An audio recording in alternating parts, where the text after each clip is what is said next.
2018년 한 치킨 브랜드가 업계 최초로 배달비 2,000원을 소비자에게 떠넘겼습니다. 그 브랜드가 문을 열자 피자, 족발, 중국집까지 줄줄이 배달비를 붙이기 시작했죠. 지금 우리가 당연하게 내는 3,000원에서 4,000원 배달비, 그 시작점이 바로 이 브랜드입니다. 거기서 멈추지 않았어요. 한 번에 3,000원씩 가격을 올리더니 순살치킨 700g을 500g으로 줄이고 닭다리살에 싼 닭가슴살까지 섞었습니다. 결국 국정감사에 불려가 질타받고 대통령 비서실장까지 나서서 공개 비판했죠. 주가는 12,300원에서 4,000원대로 추락했고 7년 연속 1위에서 3위로 밀려났습니다. 교촌치킨, 배달비 시대를 연 원흉이자 치킨 3만원 시대의 장본인, 어떻게 소비자들에게 등을 돌리게 됐는지 파헤쳐 보겠습니다. 교촌의 전성기를 먼저 돌아볼 필요가 있어요. 1991년 경북 구미의 작은 가게에서 시작했습니다. 당시 치킨이라고 하면 기름에 튀긴 프라이드나 빨간 양념치킨이 전부였죠. 교촌은 간장 양념치킨이라는 새로운 맛을 선보였어요. 짭짤하면서도 달콤한 간장 소스를 입힌 치킨은 완전히 새로운 경험이었습니다. 사람들은 이 독특한 맛에 열광했어요. 2014년부터 2021년까지 7년 연속 매출 1위를 기록하며 치킨업계는 절대 강자로 군림했죠. 2020년에는 치킨업계 최초로 코스피에 상장하기도 했습니다. 주식시장에서 누구나 그 회사 주식을 사고 팔 수 있게 됐다는 건 그만큼 규모와 신뢰도가 인정받았다는 뜻이에요.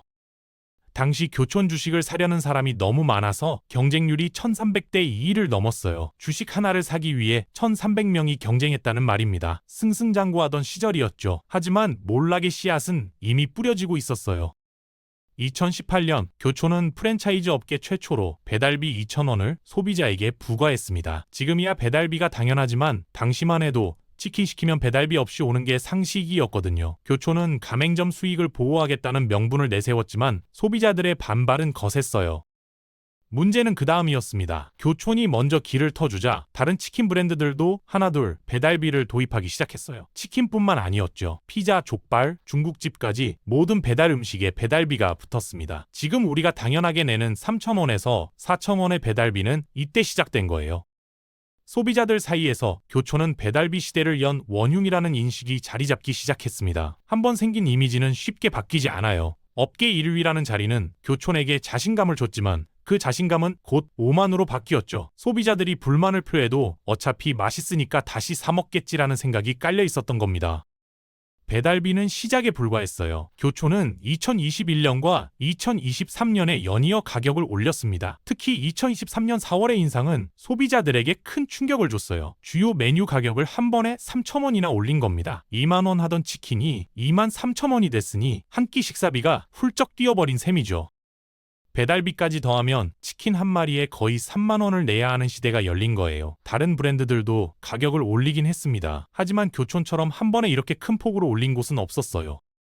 경쟁사인 BHC나 BBQ는 가격을 올리더라도 각종 할인 행사나 쿠폰을 제공해서 소비자들의 실제 부담을 줄여주려고 노력했거든요. 반면 교촌은 할인을 거의 하지 않았습니다. 다른 브랜드에서는 앱 쿠폰이나 카드 할인으로 2,000원에서 3,000원 정도 싸게 살 수 있었지만 교촌에서는 그런 혜택을 찾기 어려웠어요. 교촌 관계자는 가격을 할인해주는 것보다 제대로 된 맛을 전달하는 게 맞다고 말했습니다. 프리미엄 브랜드라는 자부심이 담긴 말이었죠. 하지만 소비자들에게 이 말은 다르게 들렸어요. 우리는 비싸도 살 테니까 깎아주지 않겠다는 뜻으로 받아들여진 겁니다. 여기서 한국 치킨 시장 상황을 잠깐 살펴볼게요. 대한민국 치킨 시장은 연간 7조 원이 넘는 거대한 규모입니다. 전국에 약 8만 개의 치킨집이 있는데 이 숫자는 서울 시내 편의점보다 많아요. 이 치열한 시장에서 BHC, BBQ, 교촌 세 브랜드가 큰 세력을 형성하고 있죠. 사람들은 이를 치킨 삼국지라고 부릅니다. 세 브랜드의 전략은 완전히 달랐어요. BHC는 가맹점을 적극적으로 늘리고 배달앱과 손을 잡으며 할인 행사도 자주 했습니다. BBQ는 해외 시장을 개척하고 젊은 층을 공략하는 마케팅에 힘썼죠. 반면 교촌은 가맹점 수를 크게 늘리지 않고 할인도 하지 않는 전략을 택했어요. 결과는 숫자로 나타났습니다. 2022년 BHC가 매출 5,515억 원을 기록하며 교촌을 추월했어요. 7년간 지켜온 1위 자리를 빼앗긴 거죠. 더 심각한 건 영업이익이었습니다. 같은 해 교촌의 영업이익은 89억 원으로 전년보다 78%나 떨어졌어요. BHC가 141억 원의 영업이익을 낸 것과 비교하면 처참한 수준이었죠. 가격을 올렸는데 오히려 돈은 덜 번 거예요. 대놓고 가격을 올리면 반발이 심하다는 걸 알게 된 교촌은 이후 더 교묘한 방법을 쓰기 시작했습니다. 겉으로는 가격이 그대로인 것처럼 보이지만 실제로는 소비자가 손해를 보는 방식이었죠. 2024년 교촌은 순살치킨의 내용물을 슬그머니 바꿨어요. 원래 순살치킨은 닭다리살로만 만들었는데 여기에 닭가슴살을 섞기 시작한 겁니다. 닭가슴살은 닭다리살보다 가격이 싸요. 맛도 퍽퍽해서 치킨용으로는 인기가 없는 부위죠. 촉촉하고 부드러운 닭다리살에 비해 가슴살은 씹을수록 뻑뻑한 느낌이 나거든요. 게다가 양도 700g에서 500g으로 무려 200g이나 줄였습니다. 가격은 그대로인데 양은 줄고 재료는 더 싼 걸로 바뀐 거예요. 이런 방식을 슈랭크플레이션이라고 부릅니다. 영어로 줄어든다는 뜻의 슈링크와 물가 상승을 뜻하는 인플레이션을 합친 말이에요. 가격표의 숫자는 그대로 두면서 양을 줄이거나 품질을 낮춰서 실질적으로 가격을 올리는 방법이죠. 과자 봉지가 점점 작아지는 것과 같은 원리입니다. 예전에는 봉지 가득 들어있던 과자가 요즘은 반도 안 차는 경우가 많잖아요. 교촌은 맛과 품질을 개선하기 위한 변화라고 해명했어요. 하지만 소비자들은 믿지 않았습니다. 양은 줄고 더 싼 재료를 썼는데 어떻게 품질이 좋아졌다는 건지 납득이 되지 않았기 때문이에요. 오히려 소비자를 속이려 한다는 느낌만 강해졌죠. 교촌은 원래부터 다른 브랜드보다 작은 닭을 쓰는 것으로 알려져 있었어요. 경쟁사들이 크고 푸짐한 치킨을 강조할 때도 교촌은 양을 늘리지 않았습니다. 거기에 더해 이번에는 양까지 줄인 거예요. 이 사건은 엄청난 역풍을 맞았습니다. 급기야 국정감사에서 교촌 대표가 국회의원들에게 불려가 질타를 받았어요. 국정감사란 국회의원들이 정부 기관이나 주요 기업들의 업무를 감시하고 따져 묻는 자리입니다. 치킨회사 대표가 국감장에 불려갈 정도면 그만큼 국민들의 분노가 컸다는 뜻이에요. 심지어 대통령 비서실장까지 나서서 치킨 가격 인상을 공개적으로 지적했습니다. 치킨 가격이 정치권에서까지 문제가 된 거죠. 경쟁사들은 이 기회를 놓치지 않았어요. 노랑통닭은 조류 인플루엔자 때문에 닭값이 오르는 상황에서도 순살 메뉴를 100% 닭다리살로만 만들겠다고 발표했습니다. 이건 분명히 교촌을 겨냥한 것이었죠. 숫자로 나타난 매출 하락보다 더 심각한 건 소비자들의 마음이 떠난 거였어요. 온라인 커뮤니티와 SNS에서 교촌은 조롱의 대상이 됐습니다. 치사해서 안 먹어라는 말이 유행어처럼 퍼졌어요. 유튜브에는 교촌의 꼼수를 비판하는 영상들이 올라왔고 수십만 명이 시청했죠. 한때 프리미엄의 상징이던 교촌이 꼼수의 대명사로 바뀌는 데는 그리 오랜 시간이 걸리지 않았습니다. 신뢰라는 건 쌓는데 오랜 시간이 걸리지만 무너지는 건 한순간이에요.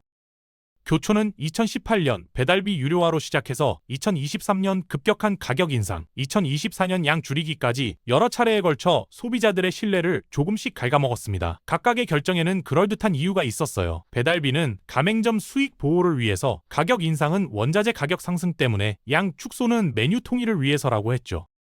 하지만 소비자들은 이런 설명을 변명으로 받아들였어요. 이런 이유들이 쌓이고 쌓여서 소비자들에게는 하나의 메시지로 읽혔습니다. 교촌은 손님보다 돈을 더 중요하게 생각하는 브랜드라는 것이었죠. 가성비 논란도 교촌을 괴롭혔습니다. 가성비란 가격 대비 가치를 뜻해요. 쉽게 말해 낸 돈만큼 값어치가 있느냐는 겁니다. 물가가 오르고 지갑이 얇아진 요즘 소비자들은 가성비에 민감해졌어요. 같은 돈이면 더 많이 먹을 수 있는 브랜드로 발길을 돌리는 사람들이 늘어났습니다. 교촌은 비싸면서 양도 적은 브랜드라는 인식이 퍼지면서 선택에서 밀려나기 시작했어요. 특히 젊은 층 사이에서 이런 인식이 빠르게 확산됐습니다.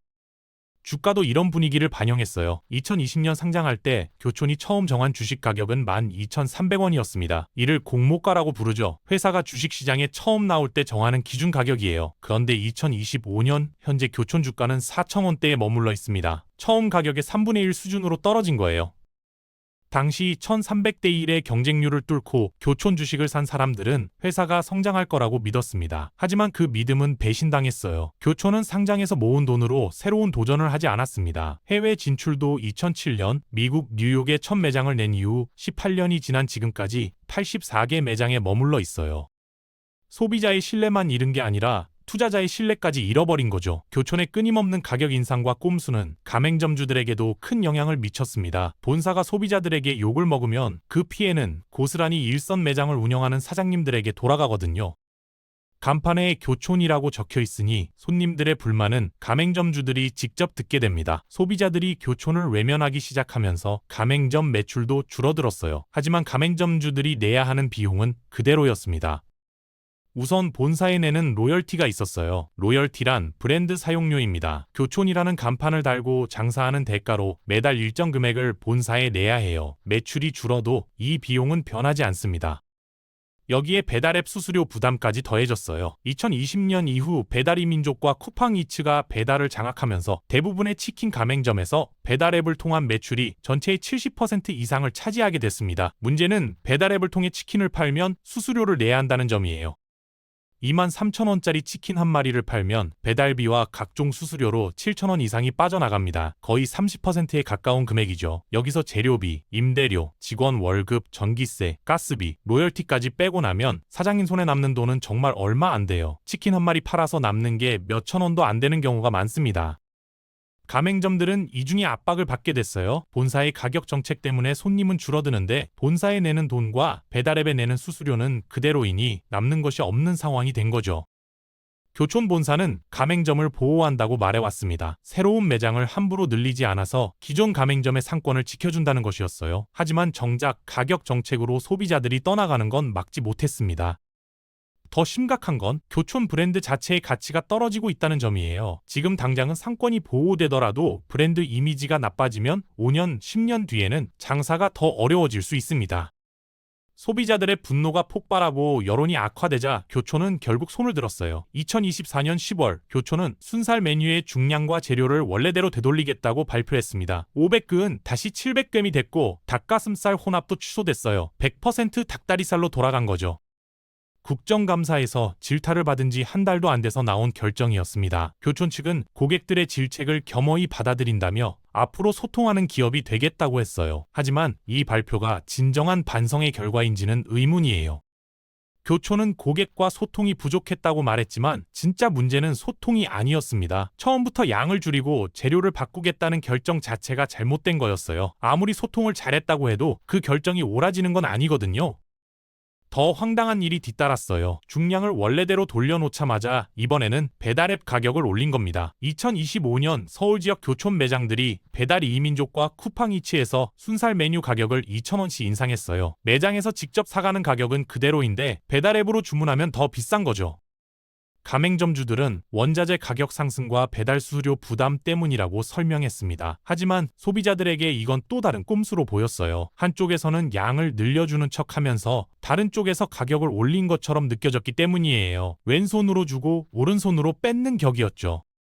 교촌도 나름대로 이미지 쇄신을 시도하긴 했어요. 9년 만에 처음으로 연예인 광고 모델을 기용했고 옥수수맛 치킨 같은 새로운 메뉴도 내놓았습니다. 예전에는 광고에 연예인을 쓰지 않고 치킨 자체만 보여주는 방식이었는데 이미지 변신을 위해 전략을 바꾼 거예요. 하지만 반응은 미지근했어요. 워낙 오랫동안 허니콤보라는 대표 메뉴 하나에 의존해온 터라 새로운 히트작을 만들기가 쉽지 않았습니다. 근본적인 문제는 교촌이 자기 정체성을 잃어버렸다는 거예요. 프리미엄 브랜드라고 하면서 할인은 안 하고 그러면서 양은 줄이고 가격은 올렸습니다. 진짜 프리미엄이라면 품질로 증명해야 해요. 비싼 만큼 맛있고 양도 푸짐해야 프리미엄이라는 말이 어울리죠. 그런데 닭가슴살을 섞고 양을 줄이는 건 프리미엄과는 정반대의 행동이었어요. 그렇다고 가성비로 경쟁하자니 이미 올려버린 가격이 발목을 잡습니다. 어느 쪽도 아닌 어중간한 위치에서 교촌은 갈 길을 잃었어요. 앞으로의 길은 험난합니다. BHC와 BBQ가 앞서 달려가는 동안 교촌이 다시 1위를 되찾기란 현실적으로 어려워 보여요. 한번 3위로 밀려난 브랜드가 다시 정상에 오른 경우는 거의 없기 때문이죠. 소비자들의 기억 속에 한번 각인된 이미지는 쉽게 바뀌지 않습니다. 교촌하면 비싸고 양 적은 치킨이라는 인식이 박혀버렸어요. 교촌에게 남은 선택지는 많지 않습니다. 진짜 프리미엄 브랜드로 거듭나거나 가성비 경쟁에 뛰어들거나 둘 중 하나예요. 프리미엄을 선택한다면 가격에 걸맞은 품질과 양을 보여줘야 합니다. 비싸도 그만한 가치가 있다는 걸 증명해야 해요. 가성비를 선택한다면 가격을 낮추거나 양을 대폭 늘려야 하죠. 하지만 어느 쪽이든 지금까지와는 완전히 다른 각오가 필요합니다. 교촌의 이야기는 한 치킨 브랜드의 흥망성쇠를 넘어 기업과 소비자의 관계가 어떠해야 하는지를 보여줘요. 1991년 작은 가게에서 시작해 대한민국 치킨 업계 1위가 되기까지 교촌의 성공은 소비자들의 선택이 만든 것이었습니다. 짭짤하고 달콤한 그 맛에 반한 사람들이 교촌을 정상에 올려놓았어요. 손님들이 있었기에 교촌이 있었던 거죠. 하지만 교촌은 그 고마움을 잊었습니다. 배달비 유료화, 급격한 가격 인상, 양 줄이기, 재료 바꾸기, 끊임없는 가격 꼼수의 끝에서 소비자들은 결국 등을 돌렸어요. 소비자를 이기려 드는 기업은 반드시 대가를 치른다는 것을 교촌은 몸소 보여주고 있습니다. 아무리 맛있어도 아무리 유명해도 손님을 우습게 보면 결국 외면받게 돼요. 한때 치킨의 왕좌에 앉았던 교촌이 감당해야 했던 왕관의 무게는 바로 책임이었습니다. 소비자에게 받은 사랑에 대한 체야, 가맹점주들의 생계에 대한 책임, 투자자에게 한 약속에 대한 책임, 교촌은 이 무게를 견디지 못하고 스스로 왕좌에서 내려오고 있어요. 1위 자리는 누구에게나 주어지는 게 아닙니다. 그 자리를 지키려면 그만한 책임을 져야 해요. 교촌의 이야기가 남기는 교훈은 분명합니다. 아무리 오래 쌓은 신뢰도, 아무리 단단해 보이는 1위 자리도 소비자를 무시하는 순간 무너질 수 있다는 거예요.